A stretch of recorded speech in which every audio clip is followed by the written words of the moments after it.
An auctioneer points at Keanu Reeves in front of 200 people and makes a joke about his watch. Not a private remark, not a whisper to a colleague. A joke through a live microphone in a room where people had spent $12,000 to be seated. It got a laugh, not from everyone, but enough. Keanu did not move, did not look down, did not change his expression in any way that could be measured from a distance. He sat in his chair in the fourth row in a dark jacket and plain trousers and let the laugh finish the way you let weather pass, without involving yourself in it. Then he raised his paddle.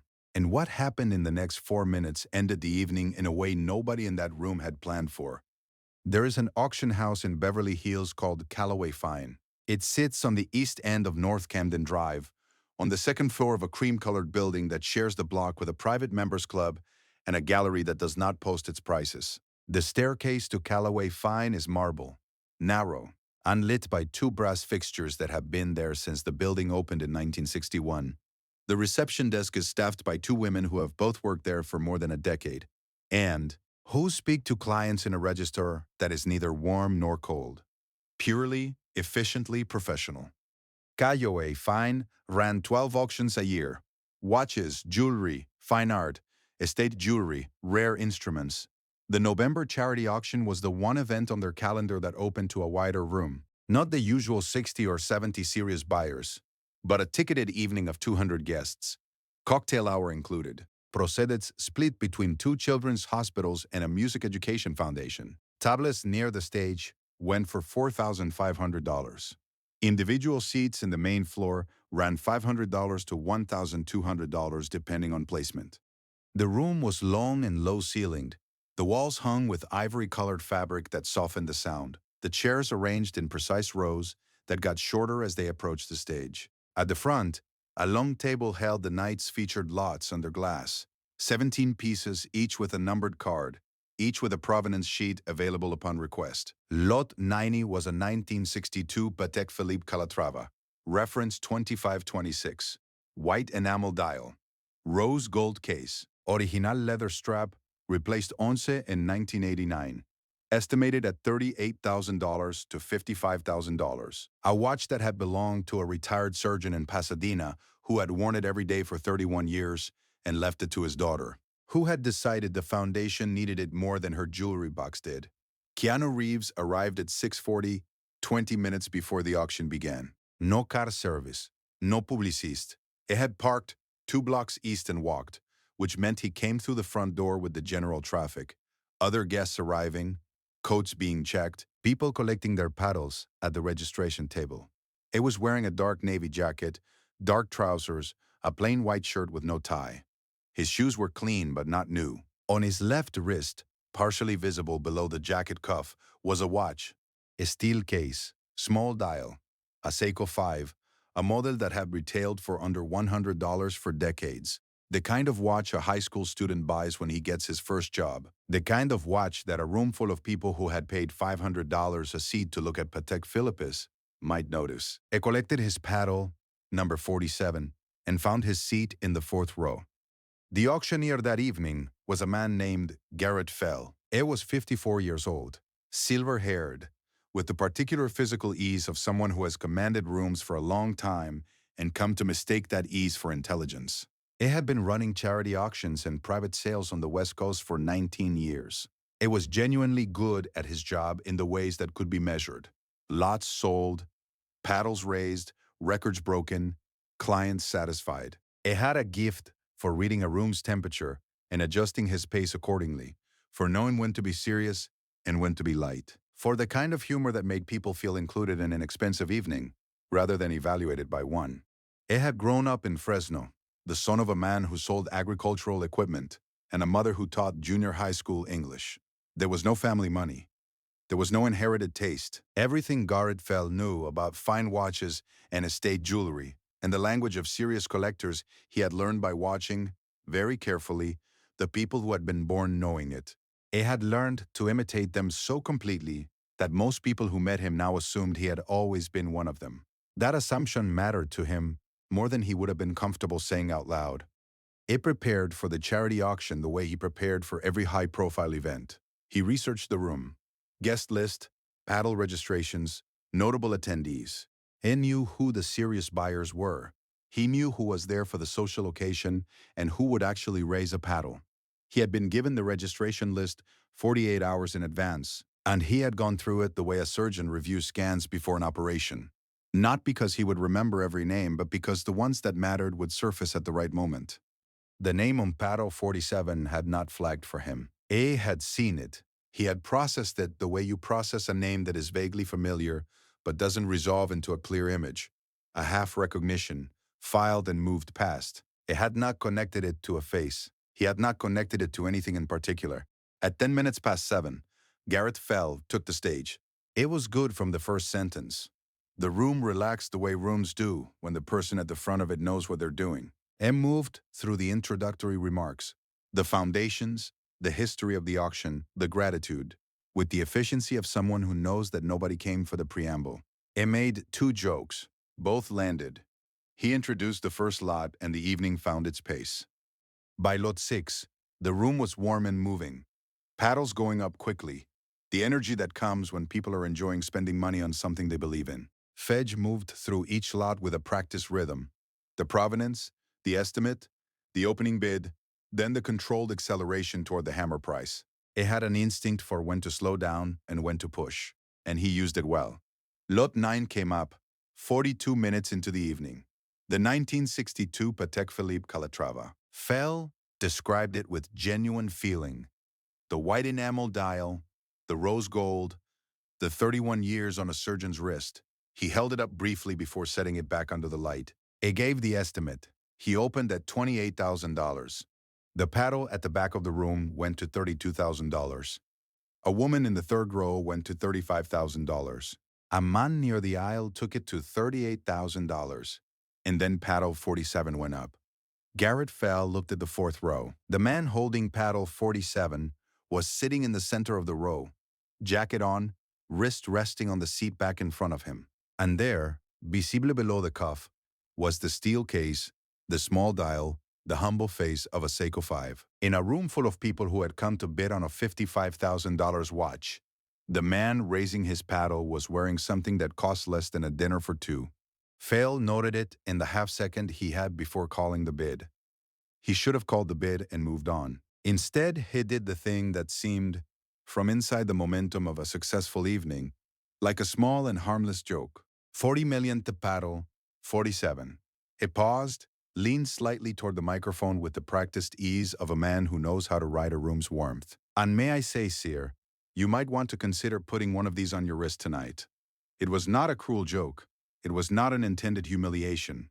It was the kind of joke that a room full of people paying attention to expensive things will usually receive as a bit of light self-awareness, the acknowledgement that yes, we are all here spending absurd money on watches, and isn't that faintly ridiculous?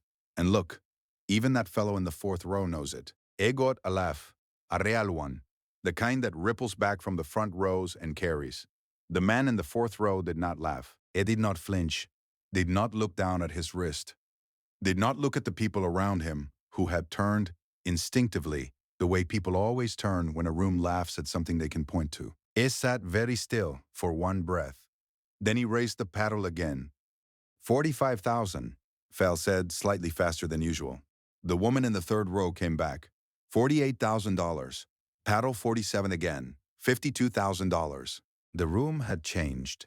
Not dramatically. Not in a way that would have been visible on video. But the temperature had shifted in the small, specific way it shifts when a room becomes collectively aware that something is happening that was not on the evening's program. The man near the aisle dropped out. The woman in the third row looked at her companion. A brief exchange, the compact language of 2 people deciding something quickly. She raised her paddle. Finte $4 million. Faye watched paddle 47. It went up. 58,000 to paddle 47. The hammer came down 11 seconds later. No further bids. The woman in the third row shook her head once, the small gesture of someone who has decided the thing is not worth what it has become worth. The room applauded. A full applause. Not polite, the kind that comes when something exceeds what anyone expected. Keanu Reeves set his paddle down on his knee. Garrett Fell, at the microphone, said something he had not planned to say. Sir, his voice had changed. Quieter now. More deliberate. I believe I owe you an apology. The room went quiet, the way rooms go quiet when the person with the microphone stops performing and starts speaking. I made a remark earlier about your watch. Fell was not looking at the room. He was looking at the fourth row. It was not a remark I should have made. What you have on your wrist is none of my business, and I use my position at this microphone to make you the subject of a joke in front of 200 people. He paused. That was wrong. I'm sorry. The fourth row was still. Then Keanu Reeves nodded. Once. Unhurried. The small nod of someone receiving something they did not need, but are willing to acknowledge. Fell cleared his throat and moved to lot 10. But the evening had already done the thing it was going to do. At the close of the auction, during the 20 minutes when paddles were settled and the room broke into movement, people rising, finding their coats, comparing notes on what had sold. A woman made her way to the fourth row. Her name was Ruth Calloway. She was 67 years old, the founder of Calloway Fine, the daughter of the man who had opened the house in that building on North Camden in 1961. She had inherited the business at 31, grown it, moved it through 2 recessions, and maintained its reputation through 28 years of her own stewardship. She wore her gray hair short and her jewelry simply, and she had been sitting near the back of the room all evening, which was where she always sat at her own auctions. She had watched Lot 9 from the back row. She sat down in the empty seat next to Keanu and did not say anything for a moment. The watch, she said finally. He looked at her. My son gave it to me, he said. He was 17. He'd saved up for 3 months. Ruth was quiet for a moment. Is he well? Keanu looked at his wrist, the small steel case, the plain dial. It passed away, he said. A long time ago now. Ruth Calloway did not fill the silence that followed with anything. She sat with it the way someone sits with a thing that deserves to be sat with. After a while, she said, he had good taste. Keanu looked up. He really did, he said. It paid for the Patek Philippe that evening, $58,000, plus the buyer's premium, which brought the final figure to $67,120. A asked that the lot documentation be made out to the Music Education Foundation directly as a restricted gift. He did not want the watch. He had not come for the watch. The woman at the registration table, a 26-year-old named Simone who had been at Calloway Fine for 14 months, processed the transaction. She was the one who had checked him in 2 hours earlier, who had handed him paddle 47 without registering the name, who had watched the evening from her post near the door. She asked him, because she could not help herself, whether he wanted a receipt or just the acknowledgement letter. The letter's fine, he said. Make it out to the foundation. It was almost at the door before she said anything else. Mr. Reeves. She was not sure after what had made her say it. The watch is a Seiko 5, isn't it? He stopped. Turned back. It is. My grandfather wore one. She looked at the floor briefly. Same model, I think. He wore it every day for 30 years. Keanu looked at her for a moment. There's a lot of world that got built by people wearing Seiko 5S, he said. He held the door and walked out into the November night. What happened after was not fast, and it was not simple, and it was not the story that the room that night would have predicted. Garrett Fell drove home to his house in Los Feliz and sat in his car in the driveway for longer than he would admit to his wife when she asked why he was late coming in. It had been running auctions for 19 years, and he had made small missteps before, a wrong estimate called confidently, a bitter misread, an evening that lost its energy and never recovered. He knew how to file those things and move forward. What he could not file was the look on the face of the man in the fourth row in the seconds after the joke landed. Not anger, not embarrassment, something quieter and harder to move past. He knew, by the time he came inside, that the joke had been about more than a watch. It had been about his own discomfort with the gap between where he had started and where he now stood. The discomfort that surfaces sometimes in the presence of someone who does not feel that gap at all. Someone who wears a $70 watch to a $55,000 auction without apology, without self-consciousness, without any apparent awareness that the room might notice. The joke had been his discomfort, not the other man's. He thought about that for a long time. He called Ruth Calloway the following morning. It told her he wanted to make a personal contribution to the Music Education Foundation. Not as an institutional gesture, not on behalf of Callaway Fine, but from him, under his own name. She told him the foundation's minimum gift threshold. He said that was fine. He gave $8,000. He did not tell anyone, including his wife, for 6 weeks. The Music Education Foundation, it was called Strings Forward, based in Inglewood, operating in 11 schools across the district, received the combined proceeds of the evening 3 weeks after the auction. The total after the house's operating deduction was $214,000. Of that, $67,120 was the restricted gift from the unnamed donor who had purchased and returned Lot 9. The foundation's executive director was a woman named Carla Dupree who had been running the program for 9 years on a budget that was never quite enough and always somehow sufficient. She was accustomed to gifts. She was not accustomed to a gift this size with no name attached and a restriction that it go directly to instrument procurement. She bought 41 instruments, student violins, a set of sellos, 2 upright basses, and a full complement of beginning brass for a program at a school in Hawthorne that had been running on 6 instruments shared between 42 students. The Hawthorne program had a teacher named Mr. Osei, who had been teaching music in that building for 11 years and who had spent most of those years filling grant applications and writing letters, and driving on his own time to buy second-hand instruments from estate sales and music shops going out of business.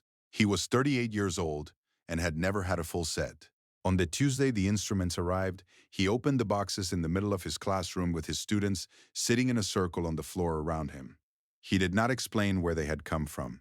Just opened the boxes. A girl named Destiny, who was 11 years old and had been waiting 14 months to move from a shared instrument to her own, put the violin under her chin before Mr. Osei had finished removing the packing material. She played 3 notes.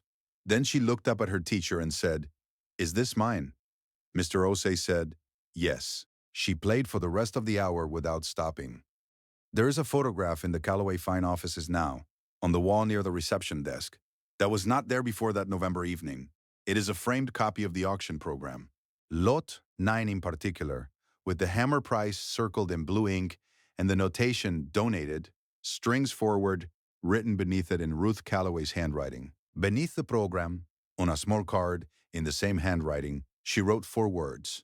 The watch was right. Simone, who passes it every morning on her way to the registration desk, has read those 4 words so many times they have stopped being 4 words and become one thing she carries with her. She is not entirely sure, when she tries to explain what they mean, that she has the right explanation, but she thinks it has something to do with the difference between a watch that measures how far you've come and a watch that measures how long you have loved someone. She thinks one of those is worth more than the other.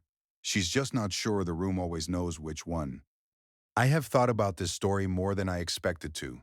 Not the auction, not the $58,000, or the paddle, or the way the reversal unfolded in front of 200 people. I keep coming back to what he said to the young woman at the registration table. There's a lot of world that got built by people wearing Seiko 5S. I don't think that was a line. I don't think he was trying to say something memorable. I think it was just what he believed, said plainly on the way out the door to a stranger who had mentioned her grandfather. That's the thing I can't get past. Not the dignity under pressure, though that was there, and it was real. The part I keep returning to is smaller than that. It's the watch itself. The fact that he wore it, knowing what the room was. The fact that it never occurred to him to leave it at home. There is a version of that evening where the person in the 4th row has left the thing that mattered most to him on a nightstand somewhere so that no one would see it, so that no one could point at it, so that no one could make it the subject of a joke at a microphone in front of 200 people. He didn't do that. I'm not sure I would have been that sure of myself. I'd like to think I would have been. But if I'm being honest, I'm not sure at all. And maybe that's what the story is actually about. This story is fictional, inspired by Keanu Reeves' well-known reputation for humility and quiet grace. If that one stayed with you, drop a comment and tell me what you took from it. Not what happened in the room, what it made you think about. Those are the comments I read twice. If you know someone who needs to hear this today, share it with them. That's not nothing. Subscribe if you want to be here for the next one. I'll see you then. See you in the next one.